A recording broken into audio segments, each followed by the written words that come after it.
नमो नमः सर्वेभ्यो welcome you in the लघु सिद्धांत कौमुदी संधि प्रकरण येनाक्षरसमाम्नायम् अधिगम्य महेश्वरात् कृत्स्नं व्याकरणं प्रोक्तं तस्मै पाणिनये नमः येन भरतागिरः पुंसां विमलैः शब्दवारिभिः तमश्चाज्ञानजं भिन्नं तस्मै पाणिनये नमः नृत्यावसानेन तराजराजो ननादढक्कां नवपञ्चवारम् उद्धर्तुकामः सनकादिसिद्धान् एतद्विमर्शे शिवसूत्रजालं वाक्यकारं वररुचिं भाष्यकारं पतञ्जलिं पाणिनिं सूत्रकारं च तं वन्दे प्रणतोऽस्मि मुनित्रयम् नत्वा सरस्वतीं देवीं शुद्धां पुण्यां करोम्यहं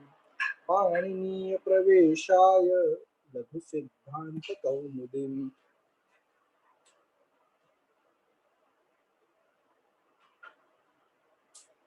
After finishing this, let's move to the sutra. Here you will find three sutras are there, which will indicate us प्रगृह्यः. कौन से तीन सूत्र हैं? चादयो सत्वे 1457, प्रादयः 1458 and निपात एकाजनांग 1114. नवीन तीन सूत्रों को हम लोग समझ लेंगे कि प्रगृह्य किसे कहते हैं. लास्ट लेक्चर में हमने देखा हुआ है कि नित्य प्लुत प्रगृह्य नित्यम. सो जब भी प्लुत या प्रगृह्य होता है तभी हमें उससे प्रकृति भाव संधि करनी होती है. यहाँ पर भी वैसे ही है. उन्होंने दो संज्ञा सूत्र दिए हैं किसे हम निपात कह सकते हैं. एक उन्होंने बोला है चादयो सत्वे निपाताः प्रादयः निपाताः. चादयो सत्वे अगर संधि विग्रह करेंगे तो चादयः असत्वे निपाताः ऐसा आ सकता है. जो काशिका वृत्ति में भी कहा है अद्रव्यार्थाश्चादयो निपाताः अद्रव्यार्थः च आदयः निपाताः. च आदि वर्ग है जिसके अंदर 120 शब्द आते हैं. इन सबको हम निपात कहेंगे. पर वो कैसे होने चाहिए? अद्रव्यार्थ मतलब जो हमें द्रव्य यानी पदार्थ जो हमें आंखों से दिखते हैं ऐसा नहीं होना चाहिए. अद्रव्यार्थ चादयः निपाताः. वह वर्ग में से च आदय वर्ग में से ऐसे जो शब्द है जो हमें दिखाई नहीं पड़ते हैं उनको हम क्या कहेंगे? चादयः असत्वे. च है, च मतलब एंड और दिखाई देता है नहीं. इति दिखाई देता है नहीं. अपि दिखाई देता है नहीं. तो जो हमें दिखाई नहीं देता है उसके लिए उन्होंने यह शब्द यूज किए हैं कि असत्वे. बट वो कौन से होने चाहिए? च आदि ग्रुप में से होने चाहिए. वैसे प्रादय हो इसके पहले तो उन्होंने देखे 22 प्रादि है. प्र परा अप सम अनु अव निस निर दुस दुर वी आंग नी अधि अपि अति सु उत अभि प्रति परि उप. यह 22 जो उपसर्ग ये 22 जो प्रादय है इन्हें भी निपात कहा जाता है. बट आप बोलोगे इसके पहले हमने देखा था उसको उपसर्ग कहा जाता है. क्रिया योगे उपसर्गा. अगर इन निपातों को मैं यदि क्रिया के साथ जोड़ता हूं तो वह उपसर्ग होते हैं. और अगर मैंने क्रिया के साथ नहीं जोड़ा तो ये निपात होते हैं और इन्हें भी हम लोग प्रगृह्य कहेंगे. तो च आदय में से 120 अद्रव्यार्थ शब्द जो है वो निपात है. ये 22 निपात है. तो इतने निपात पता चल गए. अभी सिर्फ एक निपात ऐसा है जहां पे तकलीफ आती है. प्रादय में हमने देखा कि आंग आंग जो है प्रादय में वो क्या है? वो निपात है. लेकिन यह सूत्र कहता है निपात एकाजनांग. एक ही अच होने वाला जो निपात है उसमें न आंग आंग को काउंट मत करना. आंग जो है वो एक अच वाला है. ऐसा होने के बावजूद भी उसे हम निपात नहीं कहेंगे. तो आंग को हमने निपात नहीं कहा, बाकी सबको निपात कह दिया, ये तो समझ में आ गया। बट जिस तरीके से ये प्रादयः में आंग आता है और उसको हमें निपात में नहीं पकड़ना है, उसी तरीके से चादयः में भी एक आ ऐसा पद आता है, आ ऐसा निपात आता है, उसको ग्राह्य करना है। यहाँ पे हम लोग को दिख रहा है प्रादयः में आंग है और प्रादयः में ये आंग होने के बाद ग चला जाता है तो आ बचता है। तो उनको ऐसा कहना है कि प्रादयः वाला जो आंग है उसको काउंट मत करो निपात में, जिसके अंदर सिर्फ आ बचता है, और चादयः में भी आ है, उसको पकड़ो बिकॉज वो निपात है। अभी समस्या ऐसी खड़ी होती है कि चादयः समझ में आ गया, प्रादयः समझ में आ गया, अभी सवाल सिर्फ एक आ का बचा हुआ है। एक आ जो है वो चादयः में एज इट इज आता है, जिसको हमें ग्रहण करना है निपात के तरीके से, और प्रादयः में जो आंग आता है उसमें भी आ बचता है, उसको हम लोग को ग्रहण नहीं करना है। बट देखकर पता कैसे चलेगा कि ये आ प्रादयः है या चादयः है? तो उसके लिए उन्होंने कहा मीनिंग, अर्थ को देखो, अर्थ को देखकर हमें पता चलता है कि वो प्रादयः है या चादयः है। कैसे? तो यहाँ पे हमें काशी का वृत्ति दिखती है, वाक्य स्मरण यो हो अंकित इंगित। वाक्य स्मरण यो, अगर कोई वाक्य कहा है या कहाँ पे स्मरण किया है उसके लिए आ का इस्तेमाल किया हुआ है, तो वो चादयः है। जैसे आ एवं नु मन्य से, अरे आप यह मानते हो, तू यह मानता है, तो यहाँ पे आ वाक्य है। आ एवं किल तत्, ओ ये है सच, तो इस तरीके से यहाँ पे स्मरण हो गया है। तो जब ये वाक्य या स्मरण है और वहां पे आ है तो वो चादयः वर्ग में से है, इसलिए वहां पे प्रगृह्य होगा और आ एवं की संधि नहीं होगी। यदि आ का मतलब होता है मर्यादा, सीमा या थोड़ा सा, यह अर्थ में जब भी होता है आ, तभी वो प्रादयः में से आ लिया हुआ होता है। जिसे थोड़ा सा गर्म, ईषद उष्ण मुझे बोलना है तो मैं आ उष्णम बोलूंगा। आ उष्णम में जो आ है वो प्रादयः में से लिया हुआ आ है, क्योंकि उसका अर्थ से समझ में आता है थोड़ा सा गर्म, थोड़ा सा या सीमित, ऐसा अर्थ का जब भी आ आता है तभी वो प्रादयः होता है। और ऐसे कंडीशन में वो प्रगृह्य नहीं मान, निपात नहीं होगा, तो प्रगृह्य नहीं माना जाएगा, तो यहाँ पे प्रकृति भाव नहीं हो सकता है। यहाँ पे नॉर्मल संधि होगा, आ अधिक उ का हो जाता है ओ, यानी आद गुण से ओष्णम, ऐसा रूप मिल गया। तो ये जो ओष्णम है यहाँ पे हम लोगों को दिख गया कि यहाँ पे क्या किया हुआ है, यहाँ पे निपात एका जनांग ये फॉलो किया हुआ है, इसलिए ये आंग को यहाँ पे निपात नहीं माना है, इसलिए वो प्रगृह्य नहीं है। और इसीलिए प्लुत प्रगृह्या नित्यम सूत्र नहीं लगा है, तो यहाँ पे आद गुण सूत्र लग के आ अधिक उष्णम का ओष्णम हुआ है। तो इस तरीके से दोनों दिखने में आ है, एक सिर्फ आ है जो चादयः सत्व में आता है, और दूसरा आंग है जो प्रादयः में आता है, तो वो चादयः निपात में काउंट होगा आ वाला, और आद जो प्रादयः में है वो काउंट नहीं होगा। इतना हमें यह सूत्र से अंडरस्टैंड करना है। उसके बाद एक सूत्र आता है ओत। अभी सिर्फ ओत, इससे हमें समझ में आता है कि तपरस्त कालस्य वाला त है, तो ओ यानी ह्रस्व ओ। क्या ह्रस्व ओ? निपात एकाच अनांग में से निपात शब्द लिया है, और वो यहाँ पे प्रगृह्य शब्द जो है ओदंतो निपाता प्रगृह्य, तो यहाँ से प्रगृह्य ले लिया, तो पूरा मेरा सब ऐसा बना सूत्र, ओत अंत ह्रस्व ओ, अंत में होने वाला निपात को हम प्रगृह्य मानेंगे। तो अहो, यह जो निपात है वो ओत है, ह्रस्व ओ, सॉरी दीर्घ ओ उसके आखिर में दिख रहा है, रस दीर्घ ओ जो है उसके आखिर में दिख रहा है, ओत में दीर्घ ओ है, ह्रस्व ओ नहीं, बिकॉज ओ ह्रस्व होता ही नहीं है, दीर्घ ही होता है। तो ये दीर्घ ओ है वो हमें वहां पे दिखाई दे रहा है, तो ये जो दीर्घ ओ है वो अहो में है, उदंत है वह निपात है, चादयः वर्ग में से है, इसलिए वो प्रगृह्य हो गया।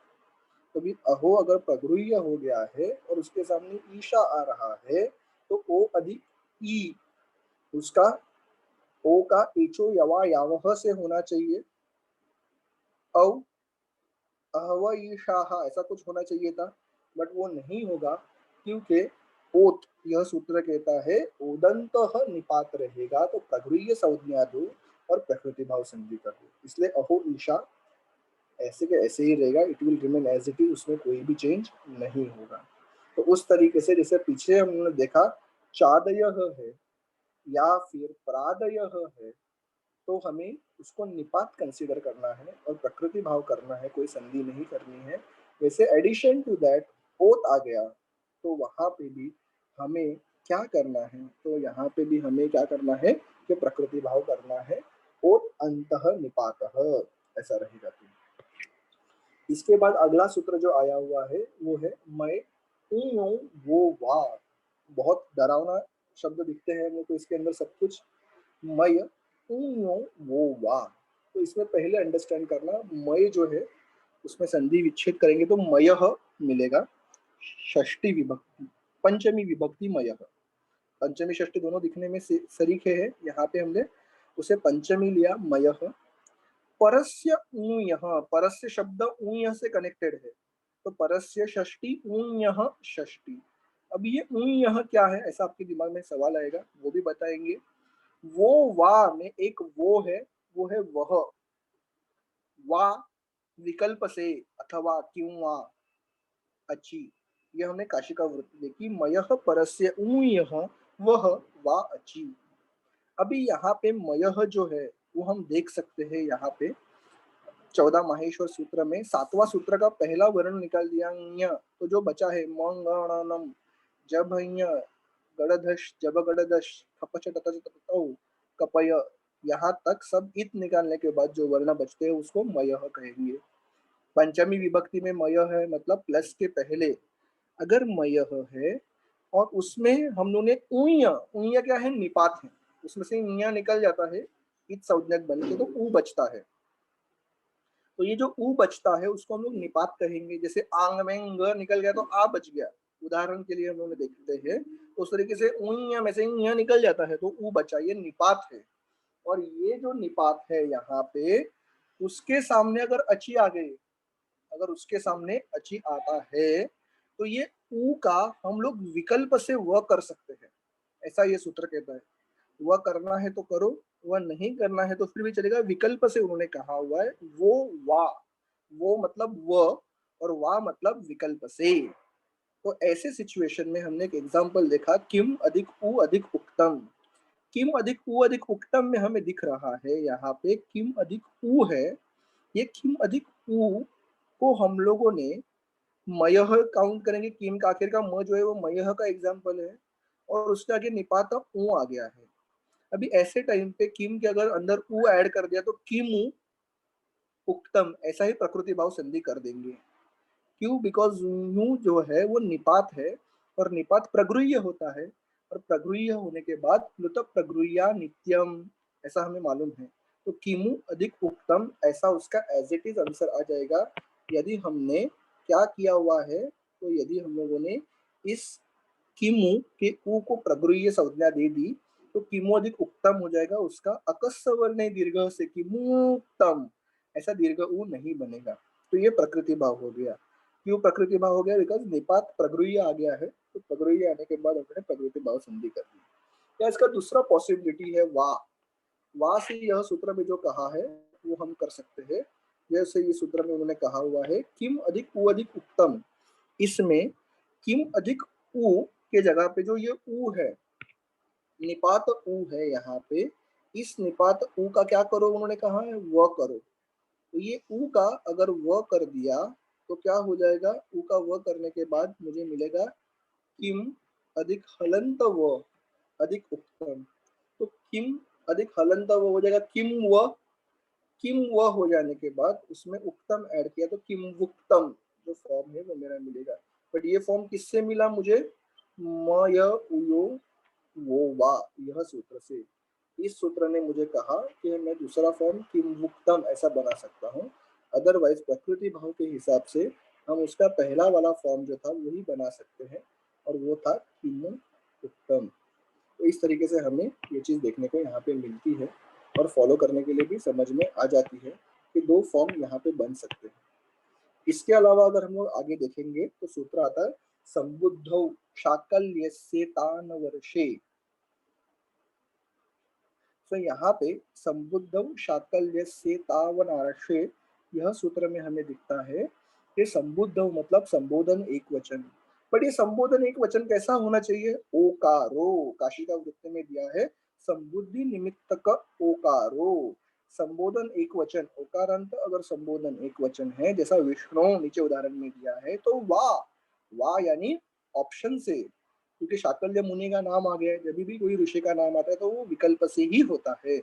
वा प्रगृह्य, तो उसको प्रगृह्य मानकर भी आप उसका एक प्रकृति भाव कर सकते हो, या फिर अवैधिके, अपार्ट फ्रॉम दैट इतौ परे, अगर उसके सामने ईत, ई से शुरू होने वाला कुछ रहेगा तो उसको आप क्या कर सकते हो, इतौ परे, अगर उसके सामने इस तरीके से है, इति शब्द है उसके आगे, इतौ, इति का सप्तमी एक वचन है, इतौ परे, अगर उसके आगे इति आता है तो आपको क्या करना है, उसमें आप प्रगृह्य मानकर प्रकृति भाव संधि कर सकते हो विकल्प से। और अगर वो नहीं किया तो आप एचो यवा या वह भी कर सकते हो, लोपह शाकल्य से जो पहले सीखा है वो भी कर सकते हो।